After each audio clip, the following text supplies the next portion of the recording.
ये कहानी एक ऐसे सिपाही की है जिसे 22 साल की एज में एक फिलिपाइन के जजीरे लुबान भेजा जाता है। उसे वहाँ पे 4 काम करने थे। पहला, दुश्मन को उस जजीरे पे कब्जा ना करने देना। दूसरा, दुश्मन के हाथ ना लगना। और तीसरा, कुछ भी हो जाए खुदकुशी ना करना। और चौथा काम, जब तक हम खुद उस जजीरे पे आके तुम्हें ना बता दें कि जंग खत्म हो चुकी है, तुम उस जजीरे को नहीं छोड़ोगे। और ये जापानी सिपाही अनोदा की सच्ची कहानी है। और उसे जब इस जजीरे पे भेजा जाता है तो उसकी उम्र 22 साल होती है, मगर जब वो लौट कर जाता है तो उसकी उम्र 50 साल से ऊपर हो चुकी थी। और फिल्म का आगाज होता है 1974। हमें एक लड़का दिखाया जाता है, वो टूरिस्ट था और आज वो उसी जजीरे पे आया था जहाँ पे अनोडा रहता था। और यहाँ पे वो दूसरे जंगी अजीम का एक पुराना सॉन्ग प्ले करता है। और यहाँ पे हमें अनोडा नजर आता है, वो अपने साथियों की कब्रों पे फूल चढ़ा रहा होता है। और वे रोज़ की तरह वो जंगल में वापस चला जाता है। उसका यहाँ काम था इस जजीरे की हिफाजत करना, और वो ये काम कब से कर रहा था। और यहाँ पे उसे पानी में बहता हुआ एक रैपर नजर आता है और फिर उसे यहाँ पे वही आवाज़ सुनाई देती है, ये वही जंग का सॉन्ग है। और फिर कहानी फ्लैशबैक में चली जाती है 1944। और फिर हमें यहाँ पे अनोडा नजर आता है, वो नशे में धुत पड़ा हुआ था। असल में वो पायलट बनना चाहता था, मगर जहाज उड़ाने में उसे डर लगता था। और अब वो इसीलिए दुखी था क्योंकि वो जो करना चाहता था वो नहीं कर पा रहा था। और उसे खुद पे भी गुस्सा था क्योंकि वो अपने मुल्क के लिए कुछ करना चाहता था। मगर यहीं पर मेजर तानीगुची आते हैं और वो उसे हौसला देते हैं और समझाते हैं और कहते हैं, क्या हो अगर तुम पायलट नहीं बन सकते, और बहुत सारे काम है जो तुम अपने वतन के लिए कर सकते हो। और फिर यहाँ पे अनोडा फौज में भर्ती हो चुका था। वो अपने डैड को बताने के लिए जाता है। यहाँ पे उसके डैड भी फख्र महसूस करते हैं और उसे एक खंजर देते हैं और उसे कहते हैं, अगर तुम कभी पकड़े जाओ तो तुम जानते हो तुम्हें क्या करना है। और उनका सीधा मतलब ये था, अगर तुम कभी पकड़े जाते हो तो इस खंजर से तुमने खुद को ख़त्म कर लेना है। और फिर अगले दिन हमें दिखाया जाता है अनोडा लुबान द्वीप पे पहुँच जाता है। और यहाँ पे उसकी मुलाकात उसके साथियों से होती है। वो उसे पहले सीरियस नहीं लेते।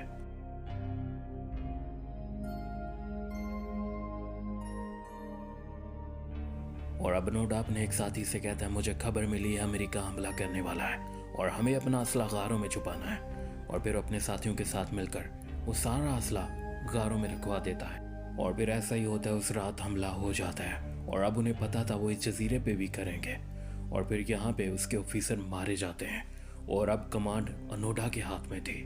और फिर अनोडा बचे हुए साथियों के साथ जजीरे के दूसरी तरफ चला जाता है क्योंकि इस तरफ उनका दूसरा कैंप था। मगर जैसे ये वहाँ पे पहुँचते हैं, वहाँ पे एक आदमी था, वो कहता है सब लोग मारे जा चुके हैं और कुछ जख्मी लोग बचे हैं। और फिर अनोडा ने देखा तो ऐसे ही था, वो सारे लोग जख्मी थे, मगर वो उन्हें अपने साथ लेके जाना चाहता था, मगर वो जानता था वो उनके लिए कुछ नहीं कर सकता। और फिर अनोडा उस जख्मी साथी के पास आता है और उसे बॉम्ब देता है और उसे कहता है, तुम जानते हो तुम्हें क्या करना है। और अब अनोडा का मतलब ये था कि जब दुश्मन तुम पे हमला करेंगे तुमने ये उस वक्त चला देना है। और फिर अनोडा बाकी साथियों को लेकर वहां से आगे चला जाता है। और अगली सुबह हमें पता चलता है ये टोटल 7 लोग बचे थे। और यहाँ पे एक आदमी आता है, वो अनोडा को जगा के बताता है, 3 साथी हमारे भाग चुके हैं, हमें क्या करना चाहिए। मगर अनोडा उसे कहता है, उन्हें जाने दो। और फिर अगले दिन ये बहुत भूखे होते हैं और इन्हें यहाँ पे एक फल मिल जाता है। इसकी यहाँ पे कोई कमी नहीं थी। और अब उनका एक साथी वो पूरा उठा के खाने लगता है, मगर दूसरा साथी उसे रोक देता है और उसे कहता है, ये सफ़ेद हिस्सा तुम नहीं खा सकते, इसमें जहर है। और अब जिंदा रहने के लिए ये फल यहाँ पे काफ़ी मिकदार में था। और अगले दिन ये लोग गश्त पे जाते हैं और यहाँ पे वो 3 साथियों की लाशें नज़र आती हैं जो इन्हें छोड़ के भागे थे। और फिर इन्हें पता चलता है इन्होंने फल का वो सफ़ेद हिस्सा खा लिया, जिसकी वजह से ये सब लोग मर चुके थे। और फिर मज़ीद छानबीन करने के लिए वो दूसरी तरफ जाते हैं और यहाँ पे कुछ झोपड़ियाँ थी, मगर यहाँ पे कोई रहता नहीं था। और यहाँ पे उन्हें एक बड़ी सी शिप भी नज़र आती है। और फिर उन्हें यहाँ पे 2 गांव वाले मिलते हैं। वो उनसे कहते हैं जंग तो ख़त्म हो चुकी है, मगर इतनी देर में पीछे से कोई गोली चलाता है और वो गांव वाले यहाँ से भाग जाते हैं। और अब ये एक सिपाही को मार देते हैं और फिर ये दूसरे आदमी को भी गोली मार देते हैं। वो फिलिपीनी सिपाही थे। और वापस आने पर अनोडा का एक साथी उससे कहता है, उन लोगों ने कहा था कि जंग ख़त्म हो चुकी है। मगर अनोडा को गुस्सा आ जाता है, अगर जंग खत्म हो चुकी होती तो वो लोग हम पे गोली क्यों चलाते, और वो बड़ा सा शिप यहाँ पे क्या कर रहा है। और फिर अनोडा अपने साथियों से कहता है, याद करो हमारी ट्रेनिंग कैसे हुई है, हम आम सिपाही नहीं हैं।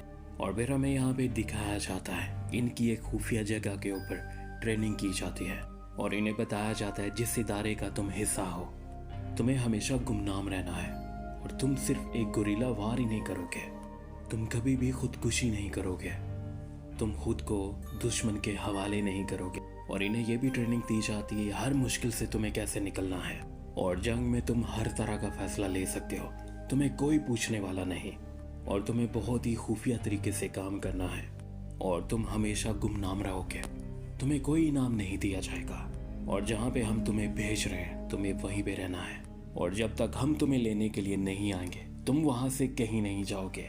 और फिर इसके लिए चाहे 5 साल या फिर 10 साल ही क्यों ना लग जाए, मगर ये हमेशा याद रखना हम तुम्हें लेने ज़रूर आएंगे।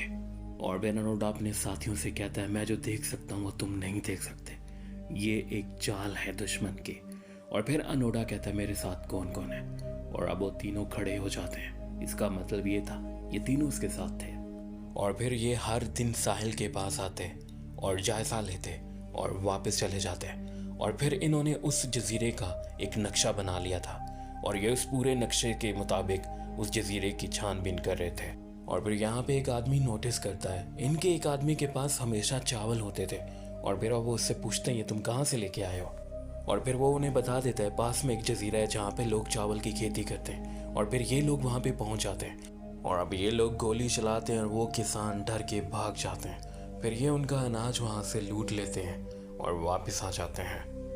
मगर फिर कुछ दिन और गुजर जाते हैं और आखिरकार बसंत ऋतु आ जाता है, बारिश का मौसम शुरू हो जाता है। और अब इन्हें यहाँ पे झोंपड़ी बना दी थी क्योंकि इस जजीरे के ऊपर बारिश बहुत ज़्यादा होती थी। और फिर ये मिलकर जल्दी से झोंपड़ी तैयार कर लेते हैं। और फिर यहाँ पे एक लड़का अपने बीवी बच्चों और अपने माँ बाप को याद कर रहा था क्योंकि इन्हें यहाँ पर पूरे 5 साल हो चुके थे। उसने कहा, जब मैं यहाँ पे आया था मेरा बेटा बहुत छोटा था, तकरीबन 1 साल का रहा होगा। और फिर एक दिन ये बुरी तरह से थक जाते हैं। एक आदमी कहता है, मैं गांव में जाकर गाय का शिकार करूंगा और अब दूसरा आदमी मना करता है, मगर बातों ही बातों में ये दोनों लड़ने लगते हैं। असल में ये पूरी तरह से टूट रहे थे क्योंकि इन्हें यहाँ पे बिला वजह इतना वक्त हो चुका था। और अब इन्हें यहाँ पे इतना वक्त हो चुका था कि आसपास के जजीरे वाले इन्हें जानते थे।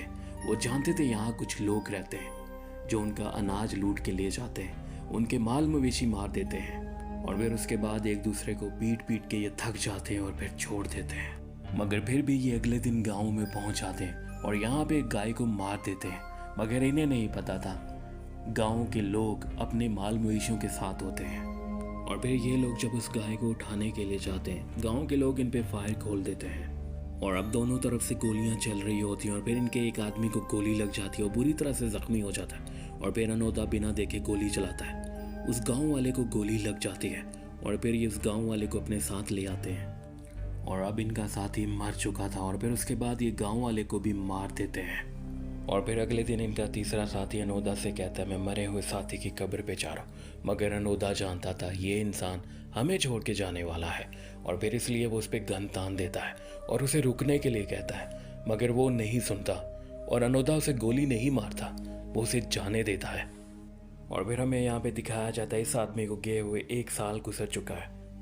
मगर यहाँ पे 1 साल के बाद उसी साथी की इन्हें स्पीकर पे आवाज़ सुनाई देती है और जब ये जाके देखते हैं तो वहाँ पे उसके साथ कुछ और लोग भी होते हैं और वो इनसे कहता है जंग ख़त्म हो चुकी है।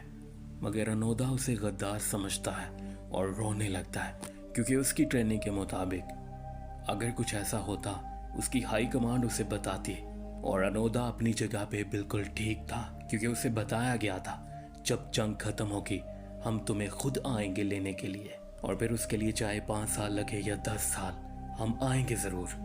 मगर जब ये लोग बाहर नहीं आते तो वो लोग वहाँ से चले जाते हैं और फिर रात को ये उसी जगह पे जाते हैं और अब यहाँ पे इन्हें कुछ मैगजीन और रेडियो मिलते हैं और कुछ तस्वीरें भी। और वापस आने पे ये लोग मैगजीन को खोलते हैं तो सब कुछ बदल चुका था। इन्हें साफ साफ लग रहा था ये दुश्मन की चाल है और वो उसमें छुपा हुआ कोड ढूंढने लगते हैं। फिर इनकी सोच के मुताबिक इन्हें ये समझ आती है कि हमें एक साहिल के किनारे जाना है और फिर ये लोग ऐसा ही करते हैं। ये जब साहिल के किनारे जाते हैं यहाँ के मछुआरे इन्हें देख के डर जाते हैं और वहाँ से भाग जाते हैं। और और फिर एक रात बहुत जोर की बारिश हो रही थी। यहाँ पे उन्हें एक आवाज़ सुनाई देती है। जब ये लोग जाके देखते हैं वहाँ पे एक औरत थी और वो औरत इन्हें देख के पूरी तरह से डर जाती है और ये उसे कुछ नहीं कहते, अपने साथ ले आते हैं और खाना खिलाते हैं। खाना खाने के बाद सो जाते हैं और अगली सुबह वो औरत ओनोडा की गन उठा लेती है और उसके साथी को गोली मार देती है और फिर ओनोडा उस औरत को गोली मार देता है, वो वहीं पे मर जाती है। और अब उसका साथी जख्मी था। ओनोडा रोजाना उसकी पट्टी करता था। फिर एक दिन वो बिल्कुल ठीक हो जाता है और फिर ये दोनों नहाने के लिए जाते हैं और यहीं पर गांव के लोग तीर से हमला करते हैं और उसका साथी जख्मी हो जाता है और ओनोडा उसकी मदद करना चाहता था मगर वो बहुत सारे लोग थे। फिर ओनोडा को वहाँ से भागना पड़ता है और वो उसके साथी की लाश को ले जाते हैं और ओनोडा वहाँ से निकल आता है और उसके बाद ओनोडा पूरी तरह से अकेला हो जाता है। और अब दिन महीने साल गुजर रहे थे और अब ओनोडा बूढ़ा हो चुका था मगर वो फिर भी अपने फर्ज को निभा रहा था और वो आज भी अपने मुल्क के लिए खड़ा था। मगर बात ये थी, आज वो अकेला था और बूढ़ा हो चुका था। और फिर आता है साल 1973। उसे इस द्वीप के ऊपर पूरे 30 साल गुजर चुके थे और यहाँ पे हमें शुरुआत वाला सीन दिखाया जाता है जहाँ पे ओनोडा उस गाने की आवाज़ पे जाता है और उसके सामने वही टूरिस्ट था। वो उसके पास जाता है और उसने जापान का झंडा भी लगाया हुआ था और अब टूरिस्ट उसे बताता है जंग 1945 में ख़त्म हो गई थी। मगर ओनोडा उस पर यकीन नहीं करता और फिर ओनोडा उससे कहता है मेरे साथ चलो, मुझे तुमसे बात करनी है। और फिर ओनोडा उसे यहाँ कहता है जब तक मेरे कमांडर ऑफिसर मुझे नहीं कहते जंग ख़त्म हो गई है तब तक मैं हथियार नहीं डालूंगा। और फिर लड़का उसे बताता है जापान जंग हार चुका था और ये बात उस लड़के के लिए बस सुनी सुनाई थी। उसने जंग में कुछ भी झेला नहीं था। मगर ओनोडा ये सुनने के बाद रो पड़ता है क्योंकि वो अपने मुल्क के लिए खड़ा था। वो आज 30 साल के बाद भी अपने मुल्क के लिए खड़ा था और उसके ख्याल में आज भी जंग चल रही थी और वो अपने मुल्क के लिए दिफा कर रहा था। मगर ये सुनने के बाद शायद वो टूट जाता है। उसने ये 30 साल किस लिए गुजारे, क्योंकि उसका मुल्क तो जंग पहले ही हार चुका था। तकरीबन 10,000 रातें उस आदमी ने अकेले गुजारी। और फिर यहाँ पे वो लड़का उसे सहारा देता और उससे वादा करता है मैं तुम्हारे कमांडर ऑफिसर को ज़रूर ढूंढ के लाऊंगा। और फिर उसके बाद वो ओनोडा के साथ कुछ तस्वीर लेता है और फिर वहाँ से जाने लगता है। ओनोडा उसे जाते हुए देख रहा था और फिर वो लड़का तामागुची के पास पहुँच जाता है। उन्हें याद भी नहीं था मगर वो ओनोडा की उन्हें तस्वीर दिखाता है और याद दिलाता है और फिर उन्हें याद आ जाती है। और फिर उसके साथ वो उसी जजीरे पे पहुंच जाते हैं। यहाँ पर ओनोडा उनके सामने आता है और उसे पढ़ के सुनाते हैं। और फिर अब ओनोडा भी यकीन कर लेता है कि ये जंग वाकई में ख़त्म हो चुकी है और फिर वो हथियार डाल देता है और बाहर आ जाता है। और फिर ये मूवी यहीं पे ख़त्म हो जाती है। और अब ये सिर्फ और सिर्फ मेरी खुद की राय है।